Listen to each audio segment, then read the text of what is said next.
Hello everyone, नमस्ते and welcome back to our channel. उम्मीद करती हूँ कि आप सभी बहुत ही बढ़िया होंगे, खुश होंगे, मज़े में होंगे। मैं भी यहाँ पर ठीक हूँ। तो सुबह की अभी 8:45-9 बजे का टाइम हो रहा है और आजकल वीडियो की शुरुआत जो है वो मैं थोड़ी सी लेट ही करती हूँ क्योंकि बच्चों के अभी चल रही है छुट्टियाँ। लेकिन ये छुट्टियाँ जो है वो सिर्फ अब 2 दिन की बची हुई है। उसके बाद में बच्चों के 23 से फाइनल एग्ज़ाम जो है वो स्टार्ट हो जाएंगे। तो मेरे काम के साथ साथ में बच्चों की जो पढ़ाई है वो भी ज़ोरों शोरों से चल रही है।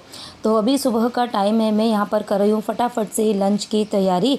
थोड़ी बहुत डस्टिंग का काम जो था वो मैंने कर लिया था। अर्ली मॉर्निंग के जो काम थे वो सारे निपटा दिए थे। बच्चे नहा धो के अपनी स्टडी जो है वो करने के लिए बैठ गए हैं। 11 बजे की उनकी ट्यूशन है, उसके पहले 1 से 1.5 घंटा वो अपनी जितनी भी स्टडी रहेगी वो कंप्लीट कर देंगे। मतलब ट्यूशन अभी दिन में 2 बार की ट्यूशन हो रही है ना, तो दोनों टाइम टीचर जो है वो उनको कुछ ना कुछ होमवर्क देती है। तो जो लर्न करने का काम होता है वो बच्चों को मैं मॉर्निंग में ही देती हूँ। तो बच्चे वहाँ पर अपनी स्टडी कर रहे हैं। डस्टिंग का काम मैंने थोड़ा बहुत निपटा दिया है और एक बार का पूरे ही घर के अंदर मैंने झाड़ू भी निकाल दिया है। और अब मैं यहाँ पर फटाफट से कर रही हूँ लंच की तैयारी। और लंच में आज मैं बना रही हूँ ये काचरी की सब्ज़ी। तो मतलब लास्ट मैंने कब बनाई थी मुझे खुद को भी याद नहीं, क्योंकि इस बार मैं काफ़ी टाइम बाद लेकर आई हूँ। और शायद 2-4-6 महीने पहले जब मैंने बनाई थी ना, तो आपके साथ में मैं शेयर करना भूल गई थी। मतलब सब्ज़ी तो मैंने शेयर करी थी, लेकिन काचरी दिखने में कैसी होती है ना वो मैंने नहीं बताया था। तो उस टाइम पर मेरे पास में कमेंट आए थे कि दीदी ये काचरी होता क्या है, आप एक बार बताना ज़रूर सब्ज़ी कट करने के पहले। तो आज भी मैंने उसको आधी छील दी थी और उसके बाद में मुझे याद आई तो मैंने आपको बता दी है। तो हमारे यहाँ पर तो इसको काचरी बोला जाता है उदयपुर में, लेकिन यहाँ मतलब मुंबई में इसको ना मद्रासी ककड़ी के नाम से जानते हैं। और आपके यहाँ पर इसको क्या क्या बोला जाता है मुझे ज़रूर बताना। थोड़ी सी ये खट्टी होती है, खाने में काफ़ी अच्छी लगती है, मतलब सब्ज़ी जो है ना वो उसकी अच्छी लगती है।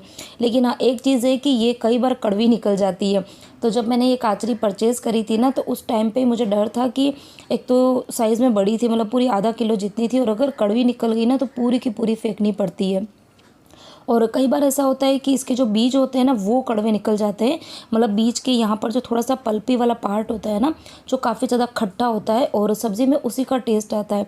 तो कई बार वो कड़वा होता है और बाकी पूरी जो काचरी होती है ना वो ठीक होती है। तो टेस्ट करा तो आज जो बीज थे वो भी कड़वे नहीं थे, टच वुड। तो थोड़े बहुत बीज भी मैंने सब्ज़ी के अंदर आने दिए, क्योंकि जो खटाई होती है ना उसी से सब्ज़ी का टेस्ट आता है। और ये जो सब्ज़ी बनती है वो सरसों के तेल में, मस्टर्ड ऑयल में काफ़ी अच्छी बनती है। तो मैंने थोड़ा सा मस्टर्ड ऑयल लिया है, उसके अंदर जी वो अपना जो राई होती है ना वो नहीं डाली है, सिर्फ जीरा डाला है, हींग डाला है, हरी मिर्ची डाली है। और उसके बाद में थोड़े ये जो काजरी के जो पीस थे वो मैंने डाल दिए। नमक डाल के इसको पकने देंगे लो फ्लेम पर। तो थोड़ी धीरे धीरे पकती रहेगी क्योंकि इसको पकने में थोड़ा सा टाइम लगता है। इधर मैंने कुकर के अंदर दाल जो है वो चढ़ा रखी है। दाल मैंने किसकी चढ़ाई थी, हाँ सॉरी, दाल नहीं, मैंने मसूर चढ़ाए हुए हैं। तो मसूर जो है वो भी मैंने भिगो दिए थे, सुबह ही भिगो के रख दिए थे।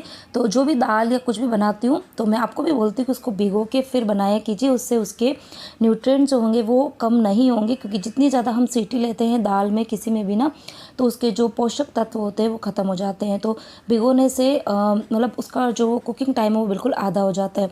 तो यहाँ पर मसूर जो थे वो भी पक गए थे। फटाफट से इसका मुझे लगाना है तड़का। तो उसके लिए मैंने एक मीडियम साइज़ का टोमेटो लिया और हरी मिर्ची दोनों को कर दिया है। आज काम जो है वो कम नहीं है, आज इतने सारे काम मुझे करने हैं। सबसे पहले तो ये लंच की तैयारी जो है वो कर लूँ, क्योंकि ये सबसे बड़ा काम होता है। ऐसा लगता है कि खाना बना के एक बार साइड में रख दो तो उसके बाद में जिसको भी खाना खाना है तो वो उनका खाना खाते रहेंगे, बाकी मेरे काम जो है वो तो पूरे दिन चलते ही रहते हैं। तो सबसे पहले यहाँ पर खाने की तैयारी जो है वो करके उसके बाद में मुझे आज खिचिया पापड़ भी बनाने हैं। तो कल के व्लॉग में मैंने बताया था, सॉरी कल तो मैंने वीडियो डाला ही नहीं था, कुछ रीज़न से उस वजह से नहीं डाल पाई थी। और कम्युनिटी पे पोस्ट जो है वो भी मैं डालना भूल गई थी, तो उसके लिए सॉरी। क्योंकि मेरे पास में कमेंट आया था कि दीदी आज आपने वीडियो क्यों नहीं डाला है। तो मैंने उनका जो कमेंट था वो काफ़ी लेट पड़ा था रात को। तो कल नहीं, परसों के वीडियो में मैंने आपको बोला था, नहीं मैंने नहीं बोला था, सॉरी।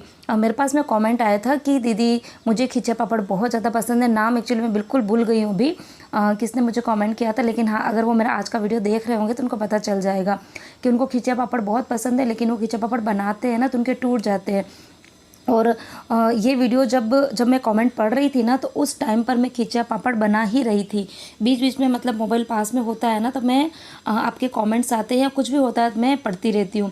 तो मुझे उसमें इतनी हंसी आई कि मतलब मैं आप सबको अपनी एक फैमिली के जैसे ही मानती हूँ। और मतलब इतने कनेक्शंस जो है वो हो जाते हैं कि मेरे घर में क्या काम हो रहा है आप लोग को पता चल जाता है, दिखता है।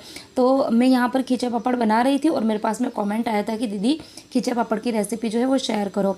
तो अभी मैं खींचा पापड़ जो है वो बना रही हूँ, तो मैं आपके साथ में उसकी रेसिपी भी शेयर करूँगी। तो यहाँ पर खाना वाना जो था वो मतलब बन गया था, सबने खाना खा लिया था। और उसके बाद में मम्मी जी यहाँ पर बर्तन जो है वो साफ़ कर रहे हैं और मैं यहाँ पर खींचा के लिए जो आटा लगाना होता है ना उसकी तैयारी कर रही हूँ। उसके पहले मैंने बाहर की जो बालकनी थी उसको थोड़ा बहुत क्लीन कर दिया, क्योंकि वहीं पर खींचा पापड़ जो है वो बनाएंगे। तो यहाँ पर सबसे पहले जो 5 लीटर का मेरे पास में कुकर है उसको मैंने 3/4 पानी से भर दिया था। उसके बाद में उसके अंदर थोड़ा सा पापड़ खार, करीबन 1 टेबल स्पून जितना मैंने पापड़ खार, और 1 टेबल स्पून से भी थोड़ा सा कम डालेंगे ना तब भी चलेगा। और आधा चम्मच मैंने इसके अंदर नमक और थोड़ा सा 2 चम्मच इसमें तेल डाल के पानी को उबलने छोड़ दिया था। और जब पानी अच्छे से उबल जाता है उसके बाद में मैंने कुकर को गैस से उतार दिया, क्योंकि एक तो हाइट थोड़ी ज़्यादा हो जाती है तो फिर आटा अंदर हिलाने में काफ़ी दिक्कत आती है मुझे। और उसके बाद में गरम गरम पानी में जब आटा डालते हैं ना तो बहुत जल्दी गुठली पड़ने का डर रहता है। तो खींचा पापड़ जो है जब कोई भी अगर जो नहीं बनाता है उनके लिए तो कोई प्रॉब्लम नहीं, लेकिन जो बनाते हैं जिनको शौक़ होता है कि घर की चीज़ें बनी हुई हम खाएं, तो खींचा पापड़ इतनी मेहनत से बनते हैं और अगर बाद में वो टूट जाते हैं ना तो सही में बहुत दिल दुखता है, क्योंकि मेरे साथ में भी ये चीज़ें पहले होती थी। अब तो खैर मैं बनाती हूँ तो मुझे खैर ऐसा नहीं लगता है, अच्छे से बन जाते हैं। तो या तो आटा जो है वो कच्चा रह जाता है, उसकी वजह से खींचा पापड़ जो है वो टूटते हैं, और दूसरा रीज़न होता है कि अगर उसको अच्छे से नहीं हिलाएंगे ना तो उसमें गांठें पड़ जाती है, तो उसकी वजह से भी जो पापड़ है वो टूटते हैं। तो ये 2 कारण हैं। तो सबसे पहले तो थोड़ा सा आटा जो है वो मैं डाल रही थी, कुकर के नीचे मैंने कपड़ा बिछा दिया ताकि वो कुकर जो है वो डांस ना करे। और जो आटा है उसको मैं चम्मच से नहीं हिला रही हूँ, मैं बेलन से हिला रही हूँ, क्योंकि चम्मच से हिलाते हैं ना तो वो अच्छे से हिलता नहीं है। बेलन से बहुत ज़्यादा प्रेशर जो है वो नहीं लगाना पड़ता है। तो बस अच्छे से आटे को मैंने हिला दिया था। और आटा करीबन मतलब मैं अंदाज़े से क्या बताऊँ आपको, अंदर आटा उतना मिलाना है कि जैसे पकोड़े का गोल कैसा होता है ना, बिल्कुल उतनी कंसिस्टेंसी रहनी चाहिए, उतना पानी के अंदर हमको मक्की का आटा जो है वो मिलाना है। अच्छा, यहाँ पर मैं मक्की के ही खींचा पापड़ बना रही हूँ। चावल के भी बनते हैं, सूजी के भी बनते हैं, आटे के भी बनते हैं, मैदे के भी बनते हैं, तरह तरह के बनते हैं, लेकिन हमारे घर के अंदर चावल के और मक्की के आटे के खींचा पापड़ सबसे ज़्यादा पसंद किए जाते हैं। तो यहाँ पर कुकर के अंदर सारा ही आटा अच्छे से मिलाने के बाद में मैंने फिर से कुकर चढ़ा दिया है। अभी उसकी लीड मैंने अच्छे से नहीं लगाई है, क्योंकि 1-2 बार मैं इसको अच्छे से हिलाऊंगी ताकि नीचे वाला आटा जो है ना वो ऊपर की तरफ आ जाए। कोशिश बस यही करनी है कि आटा अच्छे से हिल जाना चाहिए, अंदर गांठें जो है वो ना रहे, तो पापड़ जो है वो नहीं टूटेंगे। तो यहाँ पर बालकनी जो थी वो मैंने अच्छे से पहले खाली करी, उसके बाद में झाड़ू निकाल दिया था और फिर पोंछे की हेल्प से पहले ग्रास वगैरह क्लीन करी और फिर ये जो सिटिंग वाला एरिया है ना उसको क्लीन कर दिया है। अब जो पापड़ बनेंगे उसको सुखाऊंगी मैं इस साड़ी के ऊपर। तो साड़ी को मैंने डबल कर दिया है ताकि नीचे जो ग्रास है ना वो आर्टिफिशियल ग्रास है, तो उसके जो वो पतले पतले स्ट्रैंड्स होते हैं ना वो थोड़े से तीखे होते हैं, तो उसकी वजह से जो पापड़ है वो ना टूटे, इसलिए मैंने साड़ी को थोड़ा सा डबल कर दिया है। तो आप अगर आपके घर पे छत है, छत पे बनाओ तो सबसे बेस्ट होता है कि बनाते जाओ और खींचा पापड़ जो है वो धूप में सूखती जाए। तो यहाँ पर सबका खाने पीने का काम भी हो गया था, जेंट्स साहब शॉप पे चले गए थे, बच्चे ट्यूशन पे चले गए थे।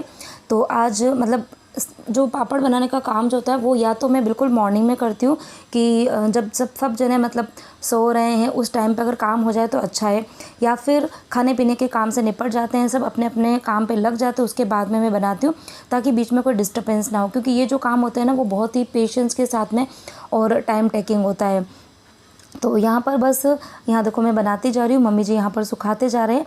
और जो आटा होता है ना उसको खैर अच्छे से मैंने लगा दिया था कुकर के अंदर, लेकिन फिर भी डाउट रहता है कि कहीं पर कोई छोटी मोटी गांठ जो है वो ना रहे, तो इसके लिए सबसे पहले थोड़ा सा आटा जो है वो परात में लिया जाता है। आगे मैं आपको वीडियो में बिल्कुल डिटेल में बताती जाऊँगी, ताकि जिस किसी को भी अगर इच्छा है कि घर का बना हुआ हम पापड़ पपड़ी ये सब खाएं, क्योंकि अभी होली आने वाली है और होली पर हमारे यहाँ पर तो स्पेशली ये बनती ही बनती है। तो सीज़न की लास्ट खींचा पापड़ मेरे घर पर बन रही है। पहले मैंने 3 बार की बनाई थी, आपके साथ में शेयर भी करी थी, और अभी ये लास्ट में बना रही हूँ, तो ये होली तक चलेगी। तो आटे को परात में लेके लोटे की हेल्प से उसको अच्छे से मैश किया था ताकि कहीं पर कोई भी लम्स जो है वो ना रहे।